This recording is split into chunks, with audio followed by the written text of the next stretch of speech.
मध्य प्रदेश के मऊगंज जिले की कांग्रेस की कद्दावर नेत्री अरुणा तिवारी ने मोहन यादव सरकार पर जबरदस्त हमला बोला है। उन्होंने मोहन यादव सरकार पर कई गंभीर आरोप लगाते हुए कहा कि मोहन यादव के राज में लूटी जा रही है मध्य प्रदेश की लाडली बहना, और बहना को याद आ रहे हैं सुखेंद्र सिंह बन्ना। उन्होंने कहा कि मऊगंज हो या मध्य प्रदेश, हर जगह पर भ्रष्टाचार व्याप्त है, हर जगह पर युवाओं के भविष्य के साथ सौदा किया जा रहा है, नशे का कारोबार बढ़ चुका है, किसान त्राही त्राही करे, गरीब मजदूर की कोई सुनवाई नहीं हो पा रही है। उन्होंने कहा कि मऊगंज के विधायक चुनाव तो जीत गए हैं, लेकिन उसके बाद मऊगंज की जनता त्राही त्राही कर रही है, भ्रष्टाचार से परेशान है, नशे और अपराध का बोलबाला है यहाँ पर। और उन्होंने कहा कि मऊगंज की जनता इस बार फैसला कर चुकी है कि उनसे बहुत बड़ी गलती हो गई थी कि विधायक के रूप में उन्होंने प्रदीप पटेल को चुन लिया।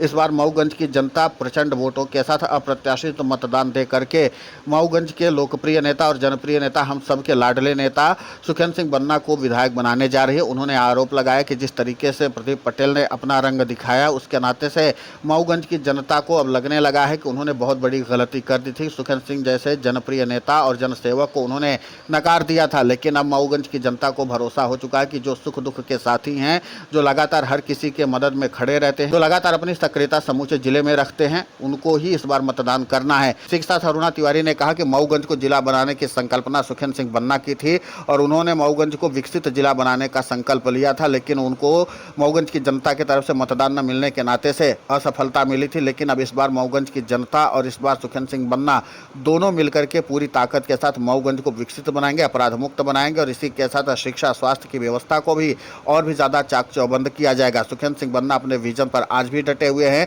गरीब मजदूर किसान युवा हर किसी के साथ उसी मजबूती के साथ खड़े हैं। आज भी खेल से लेकर के हर युवाओं की गतिविधि में वो अपनी सक्रियता दिखाते हैं और लगातार मऊगंज की जनता को आश्वस्त कर रहे हैं कि जिस तरीके से वो पहले पूरी ताकत के साथ काम कर रहे थे, जिस तरीके से गरीबों मजदूरों के लिए उनके दरवाजे पहले से खुले थे, वैसे ही खुले रहेंगे और उसी तरीके से वो काम करते रहेंगे। और इस बार मऊगंज की जनता ने भी इस बात का संदेश दे दिया है कि उनसे बड़ी भूल हुई है और बड़ी गलती हुई है कि उन्होंने प्रदीप पटेल को विधायक के रूप में चुना। वो जहां पर होता है धरना देना शुरू कर देते हैं। अब उनके आला कमान की तरफ से फटकार मिली है, फजीहत हुई, तो उसके बाद वो चुपचाप बैठे हुए हैं, कुंभकर्णी नींद सो रहे हैं। जबकि आम गरीब मजदूर किसान जो है वो लगातार इस बात का प्रयास कर रहा है कि किसी भी तरीके से उनकी सुनवाई हो जाए, लेकिन मऊगंज में कहीं पर कोई सुनवाई नहीं हो रही है। हर जगह पर नोट लिया जा रहा है और हर जगह पर पैसे मांगे जा रहे हैं, तभी सरकारी काम हो पा रहे हैं। तो कुल मिलाकर के ये है कि मोहन यादव सरकार जो है वो समूचे प्रदेश में भ्रष्टाचार का बोलबाला कर रखी है और पूरी तरीके से यह सरकार आकंठ डूब चुकी है और इनके झूठ और इनके पाखंड को अब प्रदेश की जनता और देश की जनता तो जान ही चुकी है, पूरी तरीके से सिरे से खारिज कर दी है। और इसी के साथ इस बार का विधानसभा जो चुनाव होगा उसमें अप्रत्याशित मतदान न सिर्फ कांग्रेस को पड़ेगा, बल्कि कांग्रेस के एक एक प्रत्याशी और एक एक सिपाही को प्रदेश की जनता और इसी के साथ देश की जनता अपनी पूरा मतदान देगी। और इसी के साथ इस बार फिर से कांग्रेस की सरकार बनने जा रही है और इस बार प्रचंड वोटों के साथ सरकार बनेगी। इस पूरे मामले को लेकर के आपकी प्रतिक्रिया बहुत महत्वपूर्ण होती है। आप हमें कमेंट करके जरूर बताएं, साथ ही हमारे चैनल को सब्सक्राइब करें, खबर को ज़्यादा से ज़्यादा शेयर करें।